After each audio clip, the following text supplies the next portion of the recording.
Masih yang kasus tadi ya, 100% membelinya, kemudian ada goodwill-nya. Nah, kita bisa lihat di sini. Semuanya nanti sama, dari atas sampai bawah, akun asetnya, liability dan equity. Yang beda nanti di bagian aset akan muncul goodwill ya. Akan muncul goodwill sebesar tadi, excess cost over book value-nya, 100 kurangi 80, 20.000. Dari mana? Ini sebenarnya ada jurnal yang di debit, kemudian ada jurnal yang di kredit, itu berasal dari jurnal kita yang sebelumnya ini. Yang di debit, kemudian ada yang di kredit, sehingga membentuk konsolidasi. Jadi, bagaimana kita bisa membuat laporan keuangan konsolidasi kalau nanti kita sudah buat jurnal kertas kerja konsolidasinya. Itu yang akan kita mulai pelajari hari ini dan minggu depan. Jadi hari ini dan minggu depan itu satu kesatuan materinya. Tujuannya supaya bisa membuat laporan keuangan konsolidasi itu tadi. Kita coba ke kepemilikan yang nggak 100% ya, karena belum tentu kita beli akuisisi perusahaan lain itu full 100% begitu, nggak tentu. Pokoknya 50% ke atas, caranya akan sama seperti ini. Di sini kita asumsikan nama perusahaannya masih sama, POP yang membeli saham. Kemudian nilai tunai yang dikeluarkannya $90.000. Nah, di sini kita akan memiliki rumus. Jadi, kalau tadi itu kenapa kok nggak ada rumus yang ini? Karena tadi itu 100% punya kita.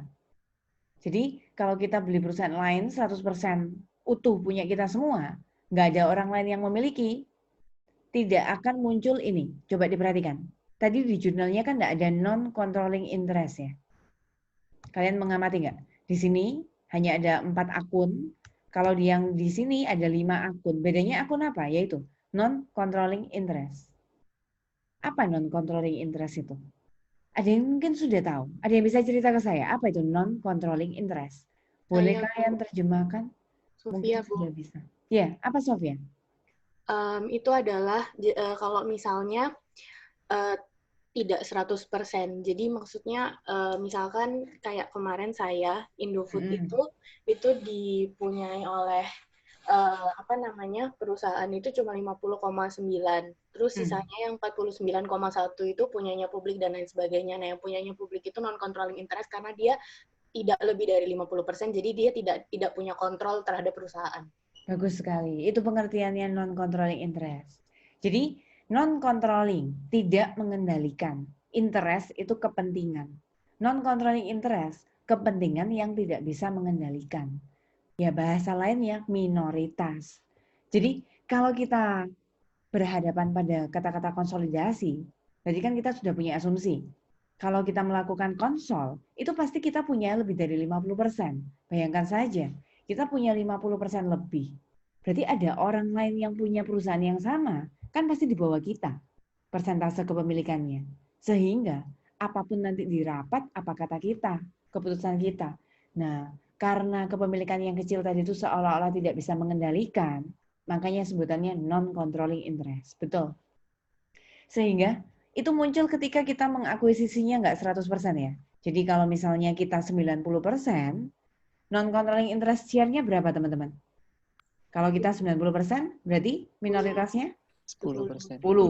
Kalau kita belinya cuma 60%, berarti ada kepentingan lainnya sebesar 40 dan begitulah seterusnya. Betul sekali. Oke, kita akan coba pelajari lebih lanjut di sini ya.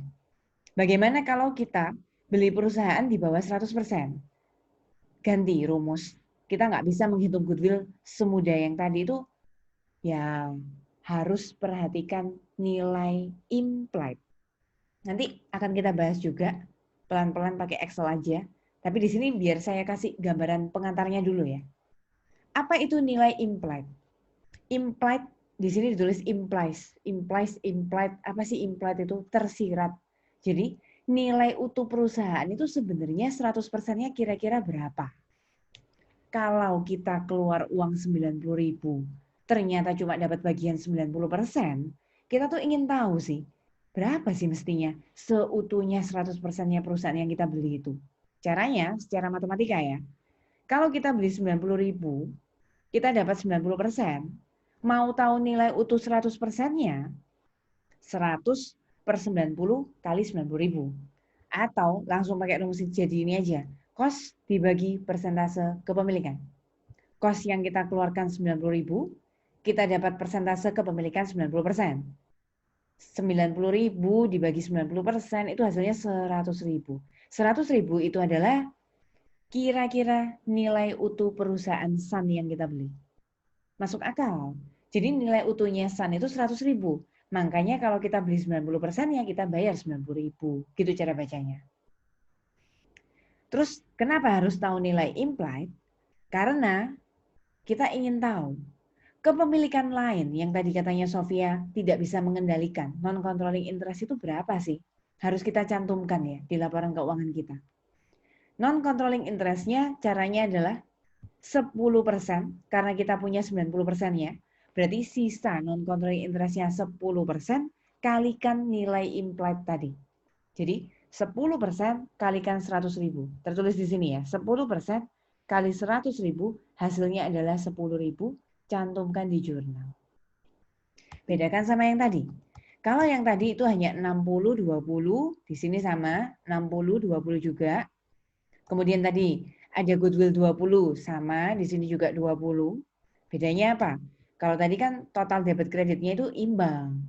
Kalau yang ini kita keluar uangnya cuma 90, kalau dihitung loh kok masih ada selisih.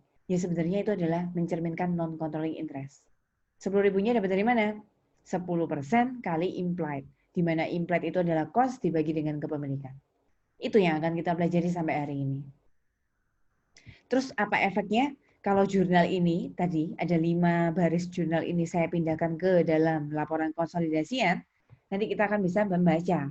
Oh, di perusahaan ini goodwill-nya 20.000, tapi harus berbagi ada kepemilikan minoritas lainnya 10.000. Begitulah kira-kira cara bacanya. Nanti akan pelan-pelan kita buat dulu, kemudian akan kita interpretasikan ya.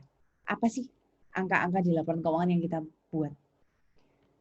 Jauh lebih dalam membahas non-controlling interest share sedikit lagi aja ya. Jadi ketika kita parent memiliki kurang dari 100%, maka nanti ada non-controlling interest. Kemudian apa itu non-controlling interest? Bagian dari equity, sehingga saldo normalnya di sebelah kredit. Jadi kalau tadi goodwill, aset, debit. Kalau NCI, non-controlling interest, kita singkat NCI gitu aja, itu di sebelah kredit normalnya karena itu adalah equity. Terus kemudian biasanya dinilai pakai tadi, implied itu kan berdasarkan harga, tersirat harga pasarnya. Tadi kita sudah berlatih ya, bagaimana kalau pakai angka yang baru. Andai kata kita parent, kita hanya memiliki 85%, terus kita disuruh menghitung minoritas atau NCI-nya berapa sih? Caranya adalah, kalau kita bayar 40.000 buat mendapatkan kepemilikan 85%, berarti seolah-olah nilai implied dari full-nya perusahaan S yang kita beli, subsidiary yang kita beli itu 47059. Nah, dari nilai yang utuh, implied itu, kalikan dengan persentase non-controlling interest, yaitu 15%. Nanti kita akan mendapatkan nilai non-controlling interest atau disebut dengan minoritas 7.059. Nanti kita praktek. Hari ini kita mau praktek pakai Excel seperti biasanya. Sebelum saya praktek pakai soal yang lebih dalam, ada yang mau tanya?